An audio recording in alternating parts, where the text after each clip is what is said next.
Today, my friends, is a really big day. And it's not because I have a bunch of seals in the back of my car.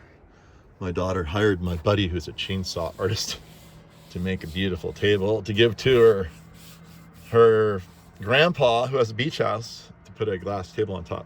So that's going to show up in another video. No, today's a big day because we are harvesting our oranges again. And in addition to that, we are harvesting a bunch of our avocados. So I'm going to teach you how to earn a living off the trees I sell you. And here we go. Yeah, so we got the oranges from our ranch up in Winters. These things make unbelievable oranges. We'll be selling these soon in a big way. And we'll let you know more about that, be able to publicly get them when you come to the nursery. We're just not there yet. And here's the original Gary Gregg Citrus Grove up here. And it has 36 different varieties that haven't gotten any supplemental water for quite a while, because I have free water at my ranch and there's a massive drought going on. Hopefully that ended this year. And the oranges are so much more tasty up there. I mean, these are really good, don't get me wrong. But this is my original experiment before I owned the ranch, and it's still really fun. I can trim out all that dead wood, put some drip on here, and I'll resurrect it, don't worry. But what we're gonna do today, and you saw there just happened to be a scale in my car. Well, you know, you got to figure out how much fruit you're selling, so you need to weigh it. And today we are going to go over and pick the fruit from over here. I'll show you. Don't laugh at my vegetable garden. The problem with vegetable gardens is you have to plant them every single year. The great thing about avocado trees, plant them once and water them in, do nothing, and then look at them go. So here's the tree we're going to be picking from this year, and these have been more or less dry farmed for quite some time. There were 3 years or so where they got no supplemental water at all besides rain during a massive drought. So you can see there's some dieback twigs on here, and those will eventually fall off, or I can trim them off. But this year, this past summer, I was nice enough to drag the hose down here probably about 3 times and give them a really good soak, and I got so much better production. The fruit are bigger, they're more numerous. They're not as many or as big as they should be if I'd been watering them, but there's quite a few fruit. I right now have an order for 40 pounds of fruit, so I'm hoping off this Jim Bacon tree right here I can get 40 pounds of fruit. It's hard to see the fruit, they're hidden in there. Believe you me, you got to be extremely stealthy to see those things. So I'm going to go up in there and do some climbing, get the pole picker out, and get it done, weigh them up. And my salesperson Ella is coming over here. We basically split the take. She's my evil partner. You'll meet her later, and I promised her I'd get these done really soon this morning, and that's what we're going to do. All right, here they are, Jim Bacon avocados. These are so delicious, and these are the ones we're going to pick right now. If we don't have enough, if we don't have 40 pounds here, we're gonna pick them from our Zutano tree next door. But I wanna pick these off first because the Zutanos will hang longer than the Jim Bacons. Jim Bacons are perfectly ripe right on Valentine's Day. And check it out, they are red. Not all of them, but the ones that are exposed to sun turn red. Look at this. It's gonna be the Valentine avocado. We're gonna start selling these as specialty avocados. Some of them come out green. They're beautiful, just like a typical avocado, right? Okay, but then look at this. Look at this. Some of them turn blush red, like the one on the right. That's your Valentine avocado right there. And we're gonna be selling these on Valentine's Day for Valentine's presents that I can send anywhere in the country. Here's another one right here. Let's take a look at that. Look at that beautiful red. Oh, beautiful. So there you go, folks. We're gonna get these picked, make some money right now. Next year, order them for Valentine's Day. So a few notes about growing avocados. You could do it in Northern California. How do I know that? Well, here are avocados that I do nothing. I never fertilize. They actually would be a lot bigger if I fertilized them, but they're pretty big the way they are. Anyway, the way I know they can grow in Northern California is, look, this is Northern California. This is Lafayette, California to be exact, which is in Northern California. And these are avocados being grown in Northern California. This is a bacon variety, but you can pretty much grow any of them here. and it all depends on where you are. Some avocados are hardier than others. We'll set you up. That value down there, when late at night, it's 25 degrees. Up here, it's 35 degrees because the cold air sinks. So avocados love the hillsides because there's perfect drainage, and the cold air flows away from them because cold air is heavy. Down in the bottom of these tight pocket valleys, those are the coldest places. Places that are flat at the bottom, that have big wide plains like Concord or Modesto or places like that, not nearly as cold as these pocket valleys in the interior Bay Area with very little airflow. So back to the point. Plant your avocado trees on a slope. You can't really do much with your slope anyway, and it's perfect for growing avocados. On a slope, you're gonna find that it's slippery. Well, this is why you keep all your old soccer cleats, and you put your cleats on when you're walking around out here so you don't slip and break your elbow and blame me for it because you got into the avocado business. But there's all kinds of different varieties. Look at all the fruit, and you literally, well, you're gonna eat it to your heart's content, but there will be probably a day coming, even if you just have one tree, you're gonna have too many avocados. And everyone's, you know, can give the avocados to their friends, be the most popular person around, you can do that. But ultimately your avocado tree may even outpace that outlet. So then what do? All right, then you call us up because we're gonna have an avocado cooperative. You bring us your avocados and we give you cash for avocados. And then we're gonna sell them to all the poor people who, not even poor people, everybody. We'll sell them to anybody who wants avocados that don't have their own producing trees, and which there are many. Even for the first few years after you plant your avocado tree, you're gonna be jonesing for these beautiful Northern California grown avocados. So then you can come over to my nursery and you can buy them from the ones that I grow myself. Look at that giant Zutano. Look at all this fruit, people. Come on. And you check it out, these avocados, they'll hang on the tree for months and months and months. It's not like an apricot tree that fruits and you got to get them off within a couple of weeks or the birds eat them. You got to dry them all, somehow get rid of them. These things, some of these things will last all year on the tree. And like I said, here are the beautiful red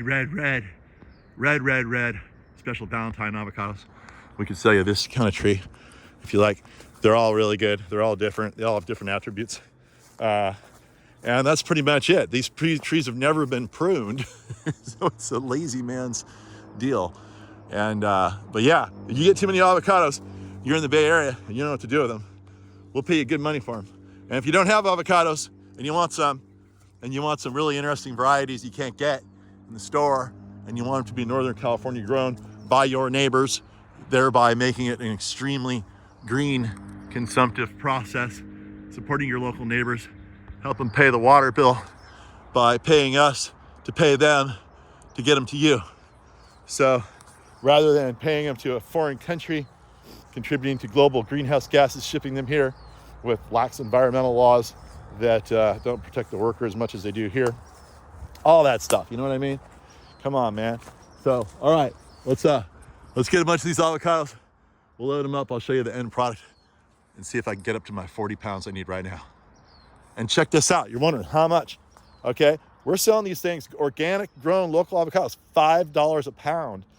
We're gonna split that. I'm gonna make $2.50, and my distributor, I have a local friend, a family friend, high school, a senior.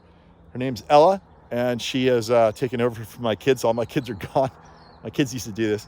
Now we're passing it along. If you know somebody in Lafayette who wants to distribute fruit for me next year, let me know, because Ella is going to college and she's not going to be here. I got to find somebody else. It's a really fun thing to do. Lafayette, Orinda, Moraga. We need a kid that has a driver's license, 16, 17, 18 years old, wants to make some money, easy, fun money. And that's the deal with selling the avocados. So, 40 pounds, I'm going to get $2.50 a pound. Let's do the math, people. That's $100. I'm gonna make a cool $100 right here, and it's gonna be fun. I love picking my avocados. Oh my gosh, you guys. Look at all the avocados. They're everywhere. And so, like I said, I haven't watered these trees too much, but this year I did water them, and look at all the crazy growth I'm getting. So if you're up in your tree, it's a good opportunity to just do some pruning, and this is how I do it. break off all the dead branches and you just throw them on the ground. And then that's just like what it would do in the forest ultimately. But as you get the broken branches out of your face when you're picking, it makes it a little easier. And when you break the branches, they'll obviously break where it's dead wood, you know, and if it's live wood, you know, it won't break. It'll just bend a little bit, but you can just kind of, everywhere you see, just give it a little bit of snap, snap, snap, snap, and opens up the canopy a little bit. You could use pruners, but I like to just go the snap, snap method because then the tree knows exactly, it snaps right where it's dead and it won't snap off live material. So all your live material is left, which is good for the tree. So, you know, see, this one won't snap, right? Because it's live. So the snappy ones, they get brittle and they snap real easy. Snap. All right, let's get all this. Let's get this bucket full. Come on. Look at all the avocados. Look at them all. Look at them all. That's money. Money, money, money. Oh my gosh. Look at the avocados. Look at all the avocados. Ella, come here. Look at them. This is the first time Ella's been here. She sells all my fruit, but we usually bring it to her house. That's Ella. And what do you think? Look over here. Look over here. Look over here. Check that out. Oh. Is this the edible skin? That one's pretty edible. This one's super edible. Look at the color. That's the Valentine avocado. Look at that. Oh my Look at that red. Why does it turn red? The sun gets on it. Yeah. Yeah. So anyway, I'm making a video about how all my customers that buy avocado trees from me can make money growing their own avocados and finding an Ella for distribution. Yeah. We sold like 45 pounds this week. Oh, that's great. Yeah, I think we'll get it all from this one tree, the Valentine tree. So, all right, we're gonna get all this up the hill. We're gonna load it up. And we're gonna see how it all weighs out. Okay, as you can see, I still have a fair number of avocados up in the tree in the harder to reach spots. I actually went up with the ladder, hand-picked them all. That was super fast, but I could get these with the pole picker. But then I started thinking, you know what? I was having so much fun up there. So much fun. I wonder if I've already picked 45 pounds. Look how big this bucket is.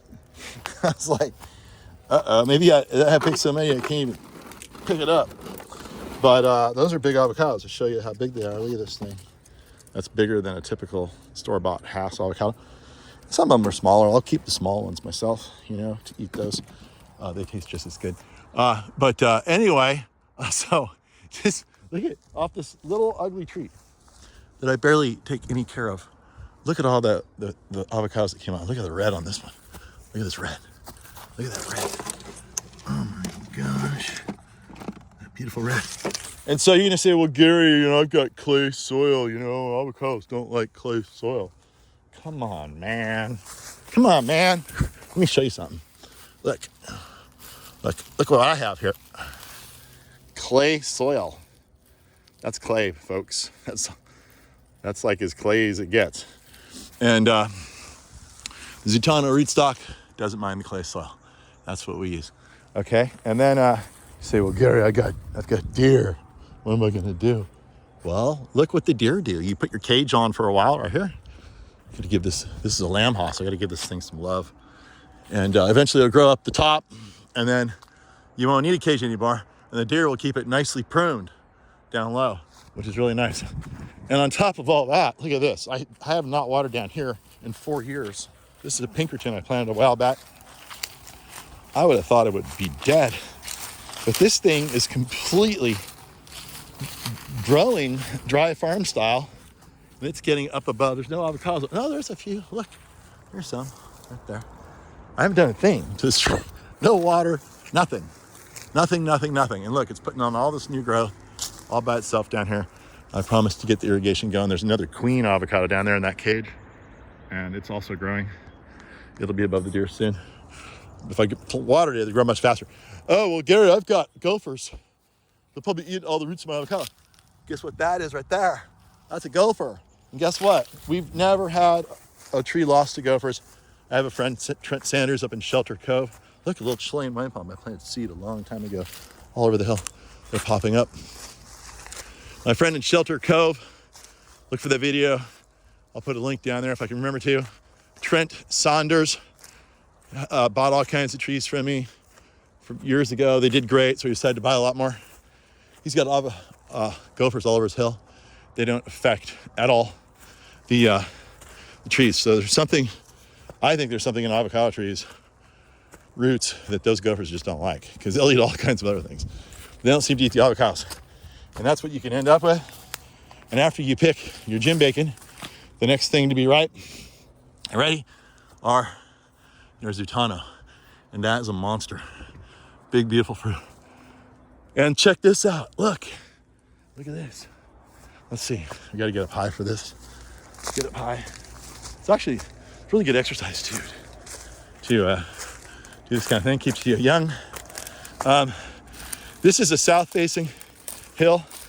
As long as there's sunlight, you can probably do it anywhere. But look at all the south-facing hills that just go to waste. Those could be avocado farms right there. Just the way I'm doing it. There's nothing different over there than there is right here with all my avocado trees that I've abusively grown and they've thrived. So you're gonna say, well, they take a lot of water, Gary. And that's true. But guess what? the water they take, where'd my bucket go? The water they take is much less the amount of money you're gonna get when you sell these back to us. Keep that in mind.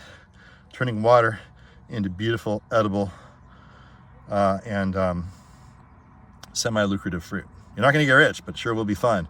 Be a fun paid hobby. Okay, through some third grade math, maybe second grade math, we have figured out that I just picked, let's see, 77 pounds of avocados right there. And there's still more in the tree. And let's see, we're selling them for $5 a pound. We're splitting that. So that is 5 times 67. We just picked like $350 of avocados. Isn't that wild? And there's still more in the tree. And there's more trees. Anyway, there you go, people.